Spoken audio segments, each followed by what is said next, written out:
Welcome to the Explainer. Today, we're tackling object-oriented programming in Java, but we're going to look at it through a really practical lens. Think of it like building a virtual factory floor and an entire digital inventory system from scratch. Let's make these core concepts finally click into place. So imagine a giant, totally empty warehouse. If you just start tossing in boxes, random machinery, stacks of papers, what happens? Absolute chaos, right? There's no way you'd be able to find anything, and the whole operation would just break down the second you tried to scale up. Well, writing unorganized code, it's exactly the same thing. So how do you build a digital warehouse from scratch? You need structure. You need distinct, manageable pieces that actually know how to interact with each other. And honestly, that is exactly where Java steps in as the ultimate structural solution. Okay, let's dive right into our roadmap. First, we'll cover classes and objects. Second, Java input and output. Third, creating the product entity. Fourth, securing data with encapsulation. And finally, number 5, initializing with constructors. Section 1, Classes and Objects Explained. Now, the absolute easiest way to grasp classes and objects is the classic blueprint versus item analogy. The class is literally just a blueprint. It's a schematic on a piece of paper. It tells you exactly what a product should look like and what it should do, but, you can't actually hold it. The object, on the other hand, is the actual physical item built from that blueprint. It's the tangible thing sitting right there on your factory floor, ready to be logged into our digital inventory. The beauty of this is you write the class once, and boom, you can generate thousands of distinct objects from it. To really give our factory its true power, we rely on 2 fundamental concepts. First up, abstraction. Think of abstraction as just hiding all the messy, complex implementation details. Just like you don't need to know the complex internal wiring of a machine to press the start button, right? Abstraction keeps our factory floor super organized by hiding the complicated code behind simple, easy-to-use interfaces.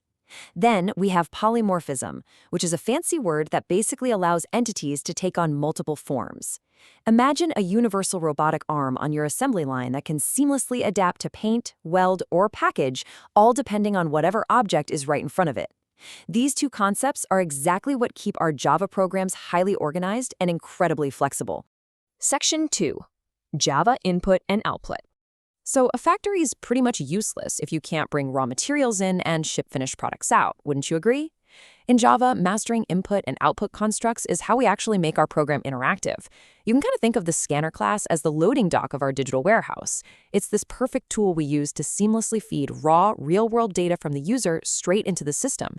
And then output functions allow us to read that processed information right back out. Section 3, Creating the product entity. Okay, it's time to introduce the main hero of our story here.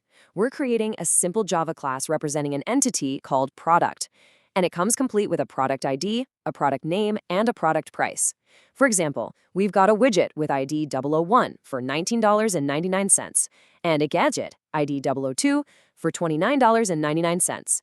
By designing classes to represent these exact specific inventory entities, we aren't just writing abstract code anymore. We are actually supporting structured software development.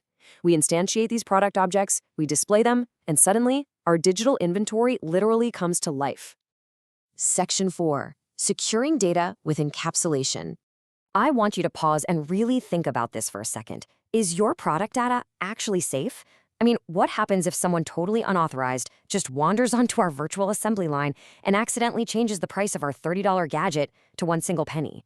Or worse, what if they delete the product ID entirely? The whole system would crash. The inventory would be completely ruined. Data security within our code isn't just nice to have, it is absolutely paramount. So, how do programmers solve this massive vulnerability? It's a real lifesaver called encapsulation. We take our product class and we make its attributes, that ID, name, and price we just talked about, we make them private.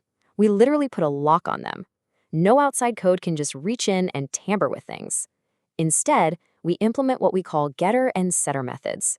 Think of these as super strict security guards at a checkpoint. If you want to know the price, you politely ask the getter method. If you legitimately need to change the price, you submit a formal request to the setter method, which then verifies if you're actually allowed to make that change. This right here is exactly how we securely manage our product information and develop deeply, truly reliable software. Section 5, Initializing with constructors. Now, it's basically a well-known secret that the best programmers out there are inherently, almost obsessively focused on efficiency. We absolutely hate doing these same repetitive, manual tasks over and over again.